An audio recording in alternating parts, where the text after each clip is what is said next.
Michigan Out of Doors Online is brought to you in part by Tri-County Logging.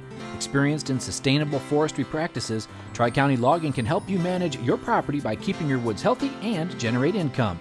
Serving southern and mid-Michigan for nearly 50 years, TriCountyLogging.com. Hi everyone, welcome to Michigan Out of Doors. I'm Jenny Silik, and we've got an all-new show in store for you this week. We're going to kick it off by talking deer. We're going to sit down with big game specialist Chad Stewart from the DNR to get their take on the condition of our deer herd here in Michigan, some of their plans for managing it. It's a very interesting conversation that Jimmy had with Chad. You won't want to miss that story, and then we'll be hitting the ice. Well, that's right, Jenny. We do have another story on this week's show, and even though there are some spots in the state of Michigan that the ice is getting a little iffy now, there's still good ice in lots of the state. We're going to stop in at a really cool ice fishing tournament in Gladwin County. So much good stuff on this week's show. You stay tuned. I'm Jimmy Gretzinger. It's time for Michigan Out of Doors. From the first spring rains to the soft summer breeze, dancing on the pine forest floor, the autumn colors catch your eyes. Here come the crystal winter skies. It's Michigan, Michigan out of doors. What a beautiful day in the woods. Someday our children all will see this is their finest legacy, the wonder and the love of Michigan. As the wind comes whispering through the trees, the sweet smell of nature's in the air. From the Great Lakes to the quiet stream, shining like a sportsman's dream, it's a love of Michigan we all share. Michigan Out of Doors is presented by Country Smokehouse, a sportsman's meat processor and Michigan destination since 1988, offers a variety of homemade smoked meats and Michigan-made products in-store and online. The Country Smokehouse features an outdoor barbecue and bar. Details at countrysmokehouse.com. By Greenmark Equipment. Greenmark Equipment is a John Deere dealership network in southwest Michigan and northern Indiana. Greenmark provides sales and services to farmers, commercial businesses, large property owners, and homeowners. Information about pricing and products available can be found online at greenmarkequipment.com. By AnglerQuest Pontoons. AnglerQuest is a Michigan-based company building boats designed for comfort and fishing functionality. For more information about the 2022 models, anglerquestpontoons.com. By Polarcraft Boats, offering riveted and welded boats for the outdoor enthusiast. Whether you're targeting fish or waterfowl, Polarcraft Boats have several models to choose from that keep you high and dry. For more information, polarcraft.com.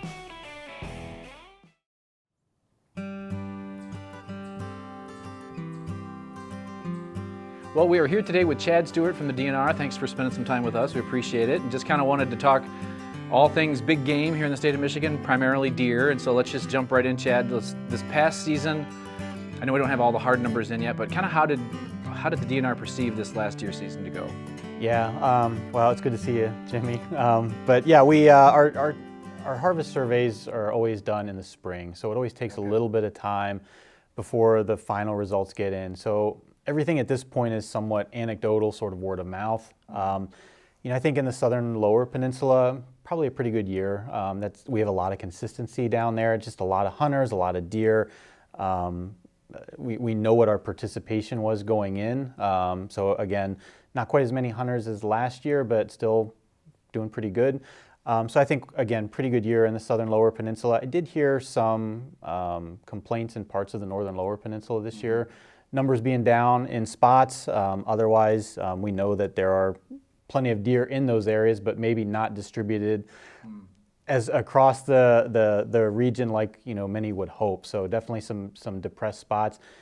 UP was probably up a little bit if I were to guess, based on some of the preliminary numbers. That being said, still lots of areas that are obviously really low and slight on deer, and sort of historically at a very much lower level, just maybe a little bit better than last year or the previous year, which again, maybe not saying much, but at least it's somewhat in the right direction.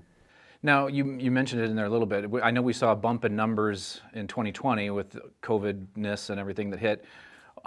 Did we see those numbers drop, go up? Where were the hunter numbers at for this past year? Yeah, so 2020, a lot of states got what they call the COVID bump. So a lot of extra free time that was available. A lot of people choosing to spend those times outdoors. There was obviously a lot of effort put into 2021 to try to maintain that sort of level of engagement with outdoor activities. I think it paid off a little bit. We did not maintain the levels of hunters that we had in terms of license buyers for deer from 2020, so we were down a little bit, but we're still ahead of where we were in 2019. So when you think of the long-term trajectories, you know, we were able to still keep some hunters engaged and participating in hunting where, you know, if we would not have had COVID, we probably would be at a little bit lower level. So if there's one good thing to take out of this, you know, maybe it rekindled some additional passion with the outdoors, and maybe was able to get people reinvigorated with hunting again. Okay, well, we hope so. What, this is probably your favorite topic, I'm guessing, is antler point restrictions. Kind of, if somebody's not familiar, it seems like we do have pockets that are different regulations. Just kind of explain what antler point restrictions are and kind of how are they, what regions of the state are they in? Yeah, antler point restrictions are a regulation essentially that is designed to protect a certain age class of deer, specifically the younger age class of deer. So we develop our antler point restriction recommendations to protect at least 50% of the yearling bucks, which essentially makes them off limits for harvesting. What typically happens is you wind up protecting about 70% of the yearling bucks, and maybe about anywhere between 10 and 20% of 2-year-olds as well, or 2.5-year-old deer and older, by incorporating an antler point restriction. So it's really meant to advance the age structure of bucks in whatever region you're hunting. So we have 13 counties in the northwest part of the Lower Peninsula that are under a 3-point antler point restriction.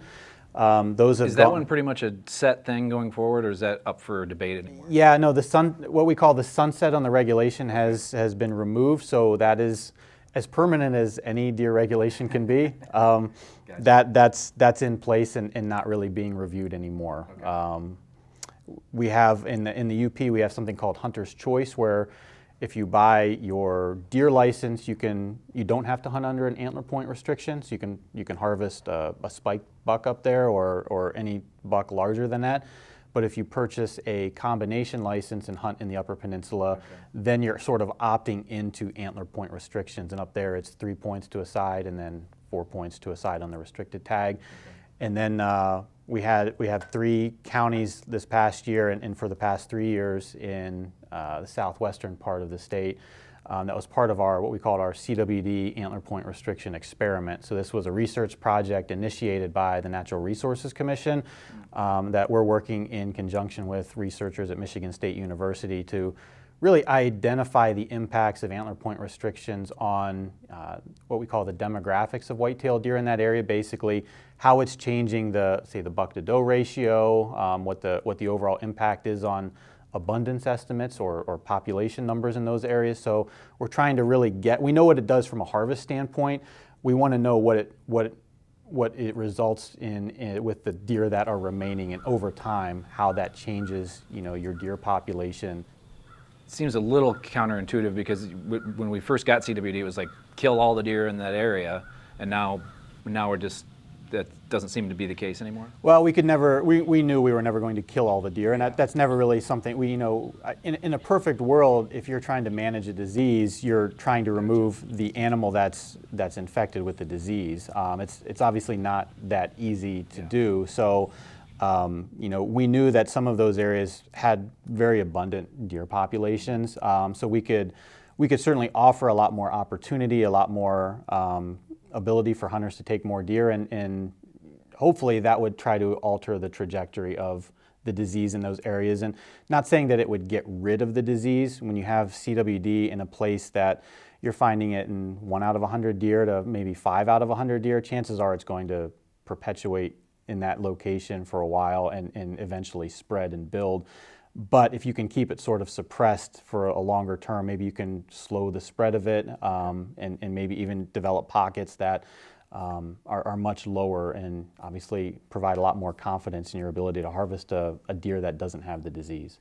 Gotcha. Now, I believe, for a while there, we were really testing a lot of deer and asking for hunters to be donating heads and getting deer tested, and now it seems like that is not, from my perspective, it doesn't seem like that's the case anymore. Is that a budgetary thing, or why are you not wanting people that want to get a deer tested, it's pretty expensive and it's hard to do. Maybe talk a little bit about that. It's a capacity issue on our end. So when we first found CWD, you're right, we were very much gung-ho in trying to identify what it was. But we harvest 400,000 deer as a Michigan state in a year, in a hunting season. We absolutely cannot test every deer for chronic wasting disease. It's just impossible. The high point that we topped out at was about 30,000 deer, and we found that kind of broke our system too. Between the field side, the lab side of things, it's not that 30,000 is spread out throughout the entire year. It's all coming in during the hunting season. Yeah. So, we've identified what our capacity is in terms of what our field staff and out in the field can grab, what our lab staff can handle. We've identified generally what that is, and furthermore, we want to try to shift into a process of sampling smarter, not harder kind of thing. So where we're being a little bit more responsible with where we're looking and not just testing deer just to say we tested so many deer. We want to test deer that actually give us information on the status of the disease in the state, and then to be able to monitor those trends over time. And where are we at with I know you get this a lot, we should do a call in, to check your deer in, and other states do it, why don't we do that? And we've been doing the surveys. We're shifting that over. Explain what that new system is, and is that going to be mandatory for this upcoming season, or are we still a year or two out from that?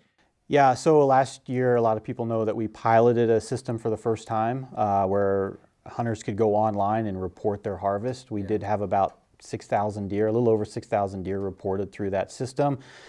There were a few really helpful responses for people that used the system, which is why we did it this way. We wanted to test it and get feedback from hunters. So we've taken that feedback. Our developers are working with that. We're moving forward with what we call a recommendation to have hunters report their harvest through this online system for this upcoming year. So we should have that moving forward, pending the approval with the Natural Resources Commission. So obviously, so if they approve it, that could take effect this season. We could see that happening as early as 2022. Yeah, this year. Okay, and that would be a mandatory kind of a thing? That would be a requirement. It would essentially be written into our conservation order where everything is outlined basically as law. Tell me a little bit about how would we get better numbers through this kind of a system? Yeah, well, the biggest thing is immediacy. So we know if as soon as a hunter reports their harvest within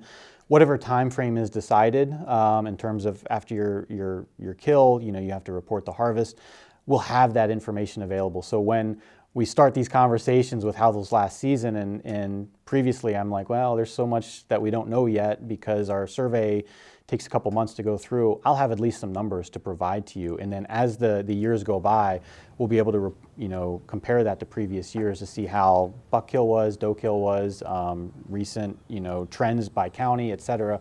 So there's a lot more information that'll be available at our fingertips than what we previously have ever had before. Now, one of the limitations with mandatory harvest reporting is that so many people think that we need that for accurate management, because if we don't know that, we don't know what the numbers are. And I would just caution people to think that you're assuming that 100% of the people will accurately comply to that, and we know that that's not the case. So the way to look at that number that we get that will be at the end of hopefully this year, 2022, is that's essentially a minimum harvest report that we'll have going off of. We hope that it's close to the accurate count, but there's some level of uncertainty there. So our agency recognizes that. We're going to continue to do surveys at the end and apply sort of that correction that we always have, so we have built-in confidence intervals around the final estimate, and that's what we'll certainly work off of. Okay, so this one comes up anytime that we did put a thing out on Facebook and had a lot of people send in questions, and some of them revolve around baiting. And so where are we at on the baiting front? Anything looks to change with that? What are your thoughts? No, we get those questions a lot too. Ultimately, or again, the department isn't the final say in this. We just simply recommend what. Which I think that's important for people to know. Like, it's not your call on this thing. That's right. We simply make the recommendations based on what we know about the biology, the disease, or the deer herd, et cetera.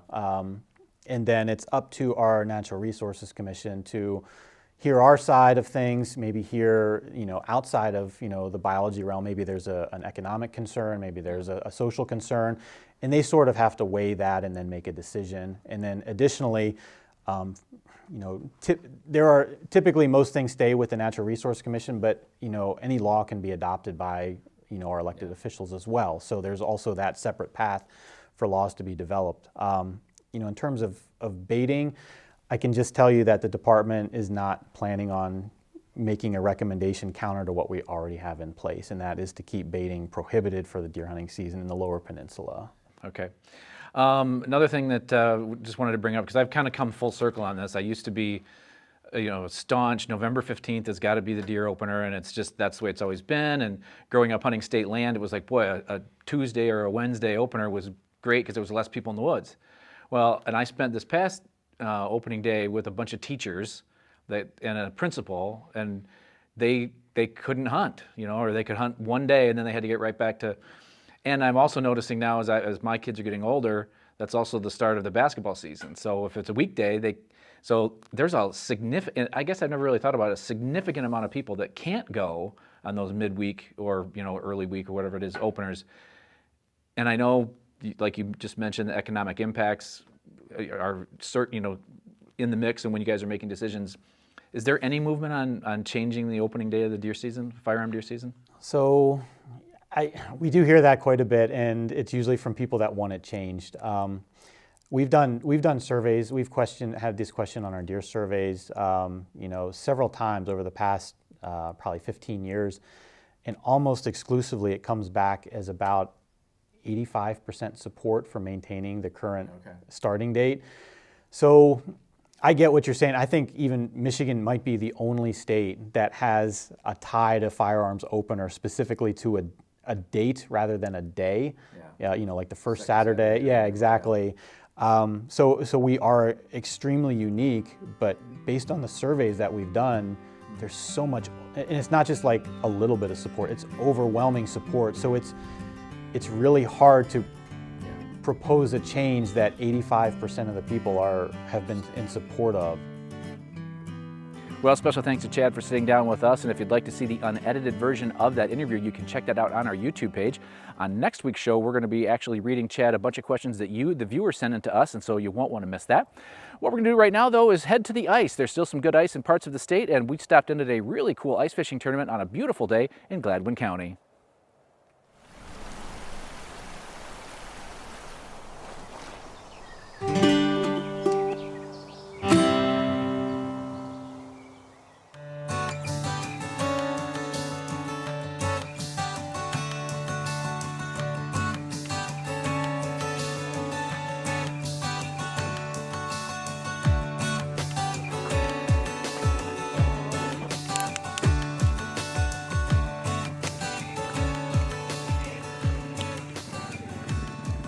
Hi, my name's Jake Trombley. We're up here in Sage Township in Gladwin County. We're on Pratt Lake. Pratt Lake is about a 188-acre all-sports lake. We have pike, bluegill, walleye, perch, bass. A lot of bass as people are finding out today out there. It's a fun lake. It's public. There is a DNR boat launch on it, and gets a lot of ice fishermen, a lot of pleasure boaters in the summer, and anglers around then too. So we're out here today for the third annual Ty Anderson Memorial Ice Derby. Ty was my father-in-law. He passed away in 2018, and he wasn't much for funerals, so he always wanted fun and a party. So we threw him a few parties, and we decided to do an ice fishing tournament in his honor. We take the money that we raise from silent auctions, donations, that sort of thing, and we work with the state of Michigan to help restock Pratt Lake with walleye. We've had pretty good success with this. This is our third tournament. We've stocked it once so far. We also alternate years. We do charity donations too. We've done the Catch Your Moment Foundation, which takes terminally ill cancer patients and their families out on fishing trips. So the second year we raised money for that. Last year would have been our third year, but because of COVID we had to cancel. So we're back out here again today. A little bit less numbers than normal. I think COVID had a little bit to do with that, but we still had 144 anglers today. Normally we max out at 175. We do the tournament a little bit different. We want to preserve our bigger game fish, our walleye and pike, because they do take some years to get bigger. So this is a catch and release tournament. So I've got a lot of buddies that help out and volunteer, and when an angler catches a legal pike or walleye, they call and list the numbers. We go pick them up with a kind of bait well on the back of a machine, pull the angler and the fish in the bait well over to the weigh-in tent. We weigh that fish and we immediately release it back down the hole. So no fish are lost in this event. Well, with the weigh-in process happening in one spot, it was definitely the spot to be today. Jake hopes to keep this tournament about the same size in years to come. So for this tournament, I hope that we can stay right around that 175 angler number. We try to keep it that way just because it is a smaller lake.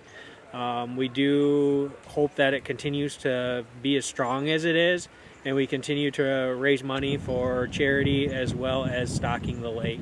This tournament was definitely a family-friendly event as well, with lots of kids weighing in some fish today. What's your name? Tiffany. Is that your first walleye? My second one. Second walleye. 15.5 inches, that's a keeper. Nice, good job. This lake is pretty impressive and produced a lot of fish today. The pike and the walleye just kept coming in to the weigh-in tent. What do we got? 22. All right.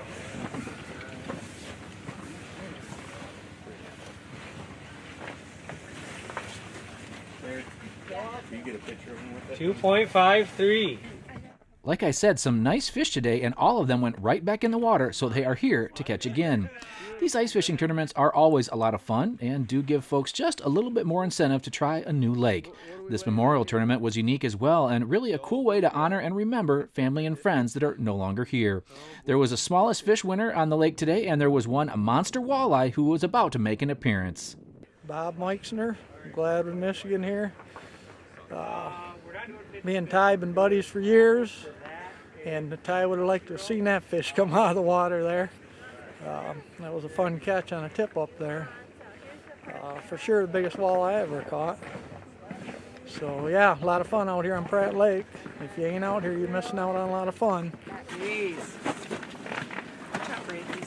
27 and a 27, that's what I said. 27 and a half. That's going to be 7-pounder. Let's get it. No, Bob. Ready? 6 3/4. What do you think? Just shy of 8 pounds, this was a huge walleye for this lake, and yes, they did release it. There was also a lot of pike coming in today as well. How's it going, guys? Jake Zazo from Saginaw, Michigan. We're out here at Pratt Lake today. Beautiful day out here, and I just want to thank everyone for putting on this event. I'm in first place for biggest pike. It was 28 1/4 was Jake's big pike, and for the panfish division, each angler could weigh in their 5 biggest panfish.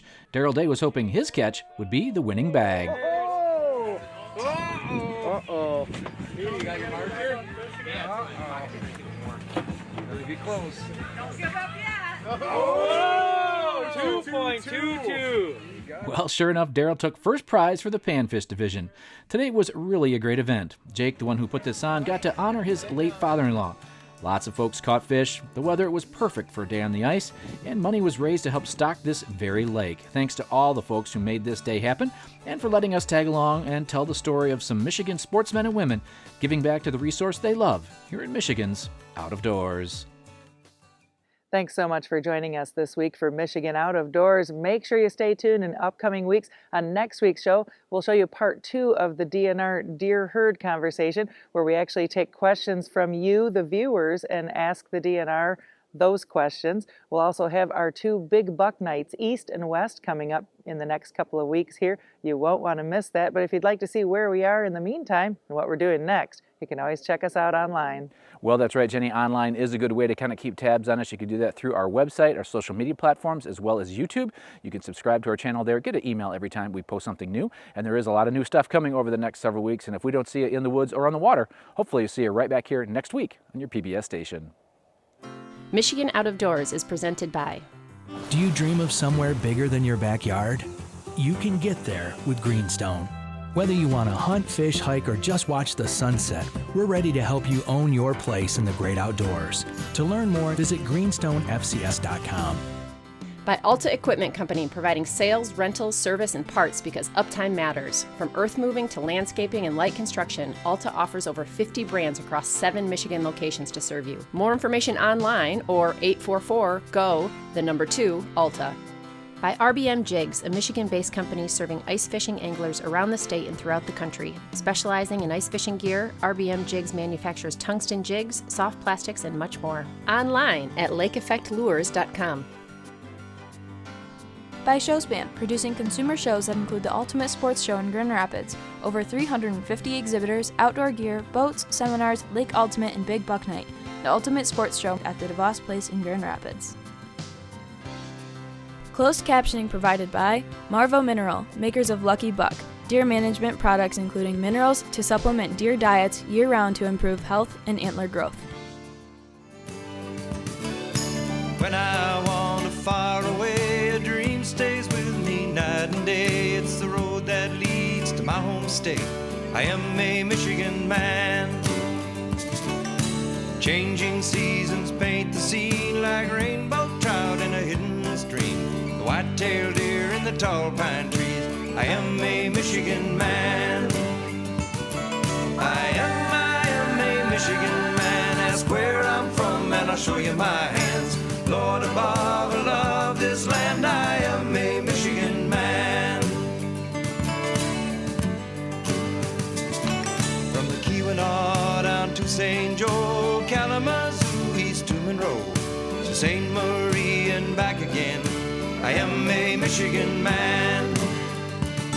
I am a Michigan man. Ask where I'm from and I'll show you my hands.